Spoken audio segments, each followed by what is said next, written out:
আপনি জানলে অবাক হবেন যে কোনো একটা দেশের আপনি সবচেয়ে বেশি ভোট পাওয়ার পরেও সেই দেশের প্রেসিডেন্ট হতে পারবেন না। হ্যাঁ, আপনি ঠিকই শুনেছেন। 2016 সালে ঠিক এমনটাই হয়েছিল। যখন ডোনাল্ড ট্রাম্প এবং হিলারি ক্লিন্টন ভোটে দাঁড়িয়েছিল, তখন কিন্তু পপুলারিটি ভোট হিলারি ক্লিন্টন পেয়েছিল 48% এবং ডোনাল্ড ট্রাম্প পেয়েছিল মাত্র 45%। তারপরেও হিলারি ক্লিন্টন কিন্তু প্রেসিডেন্ট হতে পারেনি। ডোনাল্ড ট্রাম্প প্রেসিডেন্ট হিসাবে 2016 সালে শপথ নিয়েছিল। কেনই বা এমনটা হলো? ইউএসএর ইলেকশন প্রসেসটা এমন জটিল কেন? সেই সব বিষয়গুলো আমরা ডিসকাস করব। ইউএসএতে ইলেকশন রেজাল্ট হিসাবে ডোনাল্ড ট্রাম্প 312টি ইলেকটরাল কলেজের মেম্বারদের ভোট পেয়ে জয়ী হয়েছে। তো উনি কি এখন ইউএসএর প্রেসিডেন্ট হয়ে গিয়েছে? না ঠিক 2016 সালে যেমন হিলারি ক্লিন্টনের সাথে বাধা হয়েছিল, এখনও কি চান্স আছে যে ডোনাল্ড ট্রাম্প যদি প্রেসিডেন্ট হিসাবে ইউএসএতে হয় তাহলে ভারতের ওপরে ইম্প্যাক্ট কী পড়বে বা পুরো বিশ্বের ওপরে ইম্প্যাক্ট কী পড়বে, সেই বিষয়গুলো আমরা পুরোপুরি এই ভিডিওতে তুলে ধরব। ভিডিওটি শুরু করার আগে আপনাদের কাছে ছোট্ট একটি রিকোয়েস্ট, এই ভিডিওগুলো তৈরি করতে আমাদের প্রচুর পরিশ্রম এবং সময় যায়। তো এই ভিডিওগুলো এবং এমন কন্টেন্ট আরও দেখার জন্য এই চ্যানেলটাকে সাবস্ক্রাইব করুন, আর ভিডিওগুলো ভালো লাগলে লাইক অ্যান্ড শেয়ার করতে ভুলবেন না। Thank you. আমরা জানি যে ইউএসএতে প্রধানত দুটি পার্টি আছে, একটা হলো রিপাবলিকান, একটা হলো ডেমোক্রেটিক। এই দুটো পার্টির মধ্যে সাধারণত লড়াই হয়ে থাকে। তো রিসেন্টলি ডোনাল্ড ট্রাম্প কিন্তু 312টি ইলেকটরাল কলেজের মেম্বারদের ভোট পেয়ে জয়ী হয়েছে, আর কামালা হ্যারিস 226টি ইলেকটরাল কলেজের মেম্বারদের ভোট পেয়েছিল। এই ইলেকটরাল কলেজটা কি, আমরা এই বিষয়ে ডিসকাস করব। কেন বা ইউএসের ইলেকশন প্রসেস, এই ইলেকটরাল কলেজ সিস্টেম ভারতের থেকে এত আলাদা। আমরা ভারতে যেমন দেখেছি প্রত্যেক 5 বছর অন্তরে ভোট হয়ে থাকে এবং ভোট তারিখটা ঠিক করে আমাদের ইলেকশন কমিশন থেকে। আমাদের ভারতে ভোট হয় প্রধানত লোকসভা এবং রাজ্যসভার মাধ্যমে ইলেকশন হয়ে থাকে, বাট ইউএসের প্রসেসটা একটু আলাদা। ইউএসের প্রসেস যেমন আমাদের এখানে পার্লামেন্ট, বাট ইউএসের পার্লামেন্টটা কংগ্রেস নামে পরিচিত। আর এই কংগ্রেসটা দুই ভাগে ভাগ করা যায়, একটা হলো উচ্চকক্ষ মানে সিনেট, আর একটা হলো নিম্নকক্ষ মানে হাউস অফ রিপ্রেজেন্টেটিভ। আমরা জানি যে প্রত্যেক 5 বছর অন্তরে আমাদের ভারতবর্ষে কিন্তু ভোট হয়ে থাকে, আর এই ভোটের ডেটটা ঠিক করে ইলেকশন কমিশন। কিন্তু ইউএসএতে এমনটা হয় না। ইউএসএর প্রত্যেক 4 বছর অন্তরে ভোট হয়ে থাকে এবং ডেটটা কিন্তু পারফেক্ট থাকে। নভেম্বর মাসের ফার্স্ট উইকে, ফার্স্ট মানডের সেকেন্ড টুইসডেতে ভোটটা হয়ে থাকে। রিসেন্টলি 3 নভেম্বর হয়েছিল, সেই হিসাবে 3 নভেম্বর ভোট হওয়ার পরে রেজাল্টও সঙ্গে সঙ্গে আসলো যে ডোনাল্ড ট্রাম্প 312টি ইলেকটরাল কলেজদের মেম্বার ভোট পেয়ে জয়ী হয়ে। সিনেটের মেয়াদি থাকে 6 বছর, বাট প্রত্যেক 2 বছর অন্তর অন্তর মেম্বার চেঞ্জ হয়ে থাকে।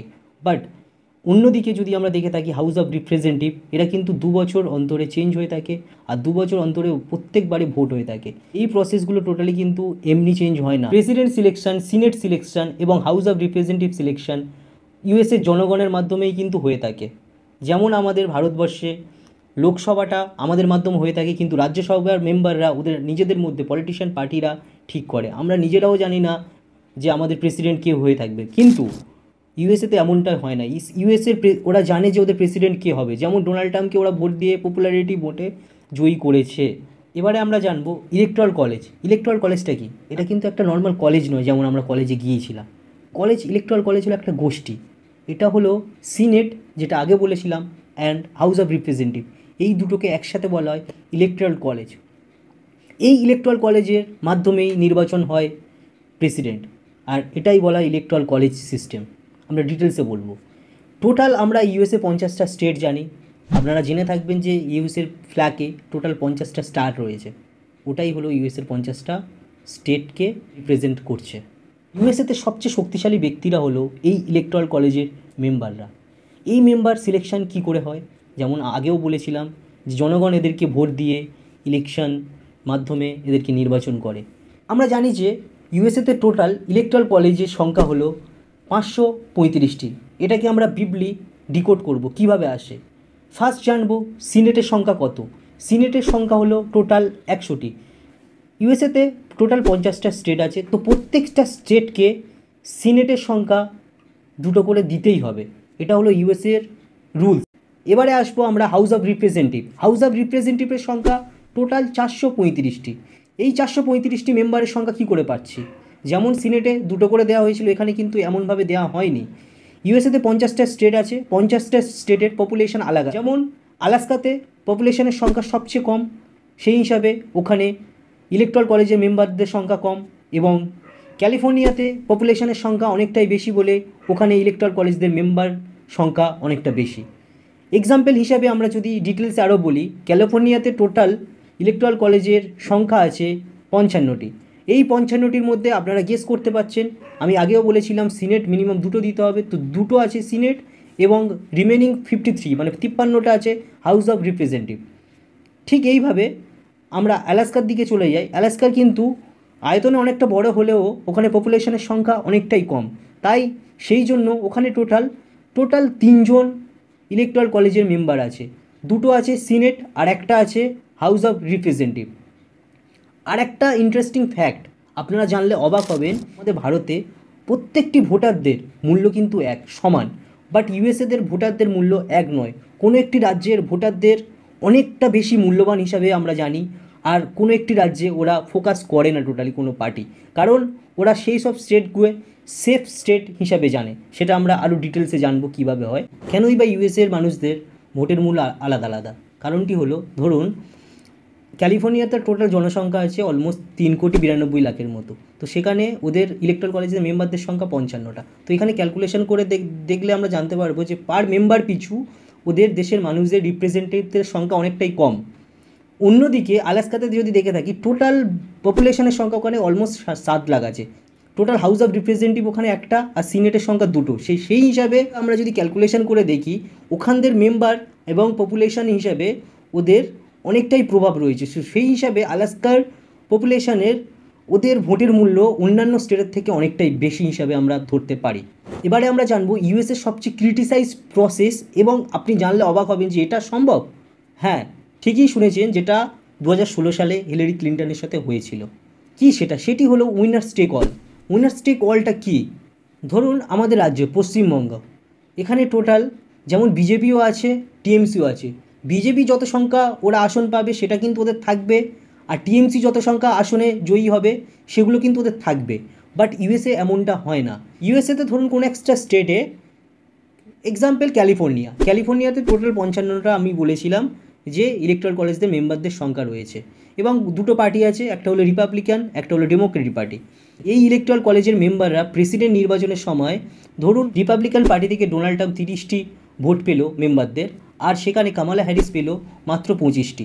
তো হিসেব মতো এখানে কি হবে, 25টা পাবে আপনার কামালা হ্যারিস আর রিমেনিং 30টা পাবে ডোনাল্ড ট্রাম্প। বাট এখানে এমনটা হয় না। ইউএসএতে কী হয়, যেহেতু এখানে 30টি ভোট মেজরিটি ভোট এখানে পেয়ে গিয়েছে ডোনাল্ড ট্রাম্প, তো সেই হিসাবে টোটাল 55টি যে মেম্বার আছে সবাই কিন্তু এখন ডোনাল্ড ট্রাম্পের আন্ডারে আসবে এবং একটা পার্টির হয়ে কাজ করবে। এই প্রসেসটা ডোনাল্ড ট্রাম্প নিজে ক্রিটিসাইজ করেছে ওপেন মিডিয়াতে। বাট এখন কি বলছে, যেহেতু আমি জয়ী হয়ে গিয়েছি, আমার এখন কিছু চেঞ্জেস করার দরকার নেই, এটা এমনই থাকবে। তো ভেবে দেখুন, এই পদ্ধতিটা যদি আমাদের ইন্ডিয়াতে হয়ে থাকে তাহলে কেমন হতো, এটা ভাবলে অবাক হবে। বাট ইউএসএতে এটা চায় না যে ওরা দুটো পার্টি একসাথে কোনো একটা রাজ্যকে বা কোনো একটা দেশকে চালাক একসাথে। তো ওরা সবসময় চাইবে যে আমাদের পুরোপুরি একই প্রতিনিধি, একই পার্টির হয়ে আমরা কাজ করব। তো সেই হিসাবে উইনার্স টেক অল হিসাবে যখন আমরা 2016 সালে হিলারি ক্লিন্টন পপুলারিটি ভোট পাওয়ার পরেও এখানে কেন প্রেসিডেন্ট হতে পারেনি, কারণটা হলো ইলেকট্রাল কলেজদের মেম্বারদের ভোট উনি কম পেয়েছিল। সেই কারণে ডোনাল্ড ট্রাম্প 45% ভোট পাওয়ার সত্ত্বেও ইলেকট্রাল কলেজদের মেম্বারদের ভোট বেশি পেয়ে উনি প্রেসিডেন্ট হিসাবে এসেছিল। আপনাদের কাছে তুলে ধরবো ইউএসএর সবচেয়ে ইম্পর্টেন্ট পার্ট ইলেকশনের জন্য, সেটা হলো কি সুইং স্টেট। এই সুইং স্টেট কি, এই সুইং স্টেট বোঝানোর জন্য আমি আপনাদেরকে যদি আমাদের পশ্চিমবঙ্গের বিষয়ে বলি তাহলে আপনাদের কনসেপ্টটা আরও ভালোভাবে ক্লিয়ার হবে।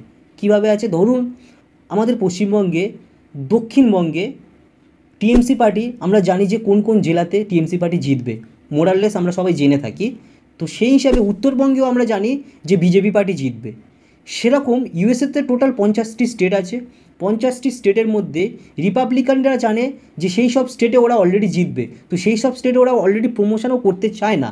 আর ডেমোক্রেটিভরাও জানে যে সেই সব জায়গায় ওরা অলরেডি ভোট পাবে, তো সেই সব জায়গায় ওরা প্রমোশন করে না। রিমেনিং কিছু স্টেট পড়ে থাকে, সেটা হলো মোস্ট প্রবাবলি 7টি স্টেট আছে যেটা আমরা সুইং স্টেট নামে পরিচিত। এই সুইং স্টেটগুলো কি, এইগুলোই কিন্তু মোস্ট ইম্পর্টেন্ট পার্ট, কারণ সুইং স্টেট এরা প্রত্যেক বছরে বছরে পার্টি চেঞ্জ করে থাকে। এই সুইং স্টেটগুলো কখনো রিপাবলিকানকে ভোট দেয়, কখনো ডেমোক্রেটিভরা ভোট দেয়। তো সেই জন্য আমরা রিসেন্টলি যদি জেনে থাকি, ডোনাল্ড ট্রাম্প কিন্তু সুইং স্টেটগুলো প্রচুরভাবে ওরা নিজেদেরকে প্রমোশন করেছে এবং ডোনাল্ড ট্রাম্প কী কী পলিসি নিয়ে আসবে সেই সব বিষয়গুলো কিন্তু এই সুইং স্টেটের কাছে তুলে ধরেছে। এবং এই ফার্স্ট টাইম 2024 ভোটে আমরা দেখেছি যে ডোনাল্ড ট্রাম্প পপুলারিটি ভোটে জিতেছে, সাথে সাথে সাতটা সুইং স্টেট সেইগুলোতে কিন্তু মেজরিটি ভোট পেয়ে ডোনাল্ড ট্রাম্প কিন্তু জয়ী হয়েছে। এই 7টা স্টেটগুলো কি? প্রথমেই আসে জর্জিয়াতে 2020 সালে জো বাইডেনের ডেমোক্রেট পার্টি জিতেছিল, কিন্তু 2016 সালে ডোনাল্ড ট্রাম্পের রিপাবলিক পার্টি জিতেছিল। নেক্সট যদি আমরা দেখে থাকি মিশিগানে 2020 সালে same Joe Biden Democratic party জিতেছিল, কিন্তু 2016 সালে ডোনাল্ড ট্রাম্পের রিপাবলিকান পার্টি জিতেছিল। থার্ড যদি আমরা দেখে থাকি অ্যারিজোনাতে 2020 সালে জো বাইডেন জিতেছিল এবং 2016 সালে ডোনাল্ড ট্রাম্প জিতেছিল।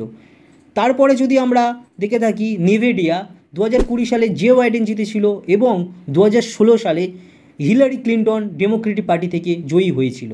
এবং নেক্সট যদি 6 নম্বর যদি আমরা দেখে থাকি নর্থ ক্যালিফোর্নিয়া 2020 সালে ডোনাল্ড ট্রাম্পের রিপাবলিকান পার্টি জিতেছিল আর 2016 সালেও ডোনাল্ড ট্রাম্পের রিপাবলিকান পার্টি জিতেছিল।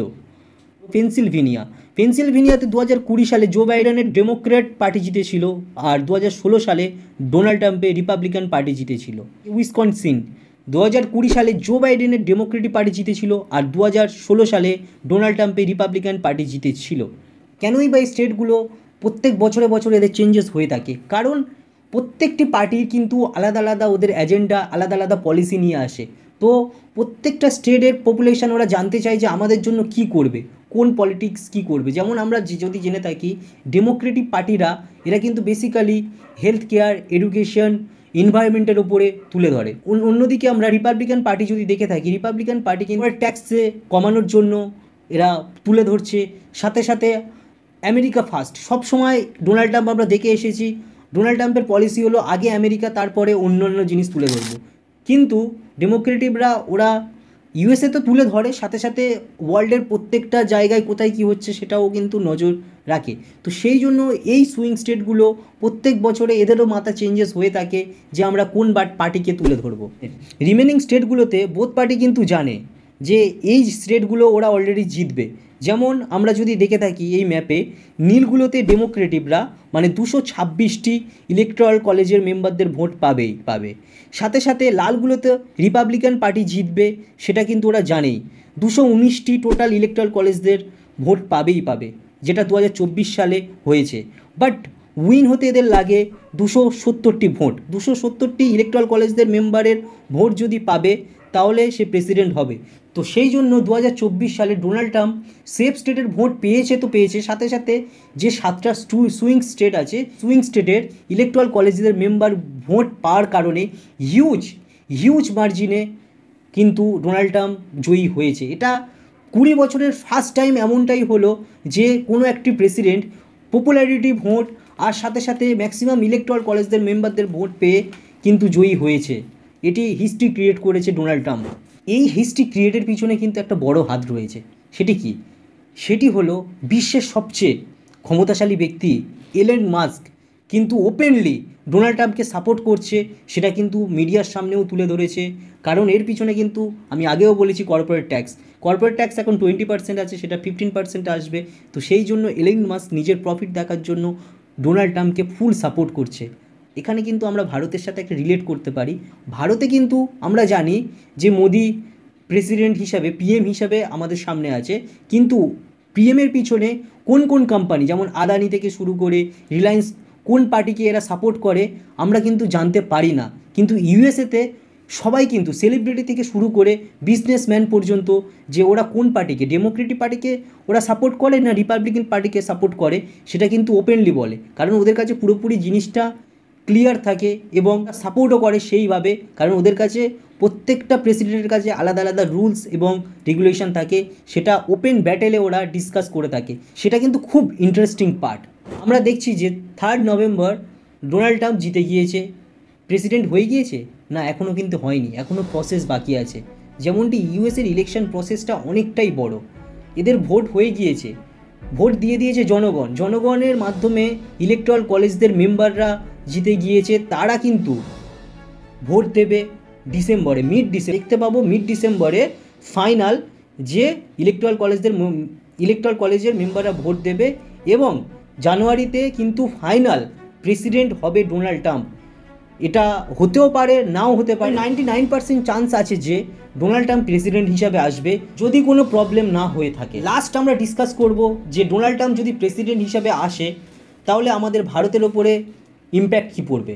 ভারতের ওপরে ইম্প্যাক্ট পড়বে যে 2016 সালে আমরা জানি তখন কিন্তু ডোনাল্ড ট্রাম্প প্রেসিডেন্ট ছিল, আর তখন কিন্তু ভারতের ডিফেন্স সিস্টেমে প্রচুর সাপোর্ট করেছিল এবং প্রচুর মিলিটারি ইকুইপমেন্ট দিয়ে সাপোর্ট করেছিল। সাথে সাথে ভারতের সাথে সম্পর্কটা কিন্তু ডোনাল্ড ট্রাম্পের অনেকটাই ভালো ছিল এবং তিনি 2024 জেতার পরেও সেই সম্পর্কটা আরও ভালোভাবে করবে এবং বাণিজ্য আরও ভালোভাবে হতে পারে। কিন্তু ডোনাল্ড ট্রাম্পের এখানে সবচেয়ে চ্যালেঞ্জেস বিষয় আমাদের ভারতীয়রা যারা ইউএসএতে রয়েছে বা ইউএসএ যাওয়ার জন্য ভাবছে তাদের জন্য কিন্তু এখানে একটা প্রবলেম হতে পারে, বা যারা জব ক্ষেত্রে বা স্টুডেন্ট হিসাবে ইউএসএতে যেতে চাইবে তাদের ক্ষেত্রে কিন্তু একটু প্রবলেম হতে পারে। বাণিজ্যিক দিক থেকে যদি আমরা দেখে থাকি, ডোনাল্ড ট্রাম্প যখন প্রেসিডেন্ট হিসেবে এসেছিল 2016 সালে, কিছু কিছু সেক্টরে কিন্তু যেমন ফার্মা সেক্টরে বা আইটি সেক্টরে ট্যাক্সের পরিমাণটা অনেকটা বাড়িয়ে দিয়েছিল। সো সেক্ষেত্রে বাণিজ্যিক দিক থেকে একটু প্রবলেম হয়েছিল। সিমিলারলি ভারত সরকারও ইউএস থেকে যেসব জিনিসগুলো রপ্তানি হয়ে ইন্ডিয়াতে আসে তার উপরে কিন্তু ট্যাক্সটা বেশি লাগিয়েছিল বলে ডোনাল্ড ট্রাম্প কিন্তু কড়াভাবে নিন্দা করেছিল আমাদের ভারতের সরকারকে। তো এই সব জিনিসগুলো সেকেন্ড টাইম যখন ডোনাল্ড ট্রাম্প প্রেসিডেন্ট হিসেবে আসবে, আমাদের ইন্ডিয়া সরকার কিভাবে এগুলো ওয়ার্কআউট করবে এবং কিভাবে এই পলিসিগুলো আরও বেটারভাবে ইমপ্লিমেন্ট করবে সেটা কিন্তু ফিউচারই বলবে। আর এই জিনিসগুলো ঠিক আমরা দেখতে পাবো জানুয়ারি মাসের পর থেকেই।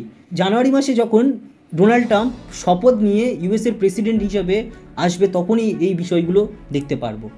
তো আজকের ভিডিওতে আমরা ডিসকাস করলাম ইউএসের প্রেসিডেন্ট কীভাবে সিলেকশন হয়, তাদের ইলেকশন প্রসেস কী আছে, আর ভারতের ওপর ইম্প্যাক্ট কী পড়বে।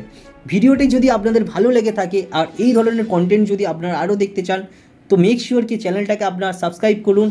আর এরকম টপিক বা আপনাদের মনে মনে হয় যে এই টপিকগুলো নিয়ে আমরা ডিসকাস করি, কমেন্ট করে আমাদেরকে জানান, কমেন্ট করে আমাদেরকে সেই টপিকের বিষয়ে জানান। আমরা উইদিন এক সপ্তাহের মধ্যে সেই টপিকের ওপরে রিসার্চ করে আপনাদের সামনে ভিডিওর মাধ্যমে তুলে ধরবো। আপাতত ভিডিওটি এই পর্যন্ত শেষ করলাম। থ্যাংকস।